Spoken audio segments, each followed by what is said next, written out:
Hi, students. I just wanted to touch base with you today about your ethnographic observation paper. I've had some of you contact me with some questions, about the paper, and I understand there might be some questions about how to carry out this assignment. Um, so the first question that most of you have is, where do I go to do this, right? Um, to most of you, I say the sky's the limit. You can choose anything, any place that you want. Um, the most of the places that are the best places to choose would be a place a place that is not very foreign to you or very exotic to you, that but um, that is unfamiliar to you. What's an example of this? For example, if you go to Starbucks a lot to study, and let's say you go to the Starbucks on campus to study a lot. So the Starbucks on campus wouldn't be a good place because it's very familiar to you.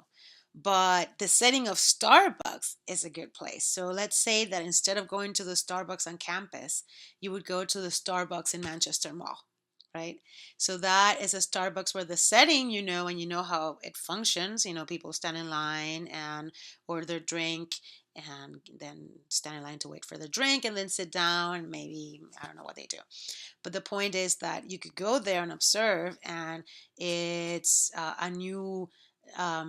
a new population, a new demographic, so you don't really know who's there, and it's something new for you to observe.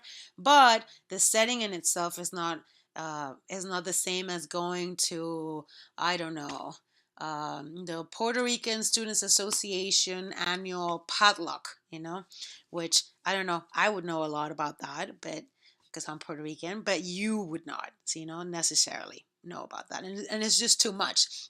There's too many things going on for you to do um, a meaningful ethnographic observation, right? So look for places like that. If you, for instance, if you have gone to church all your life and you go to a particular church, or you've been with your family to a particular congregation, maybe go to a different church, a different congregation, so the aspect of going to church is similar, but maybe it's a different congregation, different population, different sector of a population, different religion, something like that. The second thing most of you ask me has to do with the format of this assignment, and here I'm trying to show you right here. This is I'm going to show you two examples, okay, from previous classes and different semesters. This is an example. So there's two ways to write this. Both ways have one main observation activity, which is here, and then the second part, right, which I describe in the instructions for the assignment, which is the context, and you're doing it, with numbers. So it makes me easier. Here's a map. Maps are great. And so in this case, this student has decided to write it as a narrative. Observations written as a narrative, and the idea is that you're separating, right? You're separating your raw observation. Your raw observation would say would describe everything that's happening. Two girls and a man are discussing graduation rates. Girl B had a red laptop open in front of her and is sitting closer to the corner of the table near girl A than the man. And then in brackets, you would put um, ideas or parts of your observation that provide context to the observation. So it's your interpretation. Why do we not put these two things together? Because interpretations a lot of the times carry a lot of biases, right? If I am a woman, I'm 46, I'm a woman, and I'm a mother, I'm a wife. So I carry with me all the biases that relate to my position in life, right? I'm Latina. I'm an immigrant to this country. I came here when I was 18. I speak English as a second language. All of these things give me my very own particular biases of things. And I may look at the world in a different way than other people, right? So here she puts both girls appear familiar with each other by the way they are sitting close together, right? So let's say in my approach to the world, sitting close together means really touching each other, in somebody else's approach to the world. That might not be the case. Sitting close together is just sitting close together. So you see the point that you have to be careful that when you're making your raw observations, you're not bringing in your biases into it, right? You put your interpretation of this, which may have your biases of it, right, in brackets. So that's one way to do it. The second way to do it, let me find another paper. Hold on. Here we go.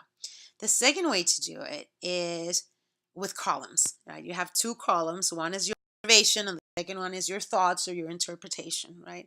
And here you write, you in the observations column, you're describing your raw observation. It looks like a father and a son walking towards the water of the beach with surfboards in hand. The boy has a board on his hip while the man is holding and resting it on top of his hand. The man is pointing in different directions on the water, explaining various elements of the tide while boy watches and adjusts gear. And the thoughts or in their interpretation is, it looks as if the boy is new to the realm of surfing. The man is mentoring him on the basics, and the boy looks up to him like a father. You can tell by his adjusting and curiosity that the boy is still in the developing stages of learning surfing. The man looks seasoned based on his age, how he's holding the board, and leadership. It is clear that there is a father-son dynamic present, but it could be uncle, nephew, brother, brother's brother. That's what he meant here. Okay, so that's the point. I will put comments. There's points where you write something. He wrote something here. Say the boy spent a lot of time looking in different directions. What does that mean? What is a lot of time? What's a lot of time to you might not be a lot of time to me. Did the boy spend 5 minutes, 10 minutes, an hour? So these are things to make sure that you're taking into account. That not everybody, when you say things like a lot of time, or when you say things like the woman who walked in was beautiful, what does that mean? Did it mean that she conformed to mainstream white standards of American beauty, or did it mean that I don't know, I don't know. The point is, those kinds of statements carry biases, and are vague. You need to be as clear and objective as possible in your raw observation. Okay. So that's another way to do it. Two columns. It works well as well.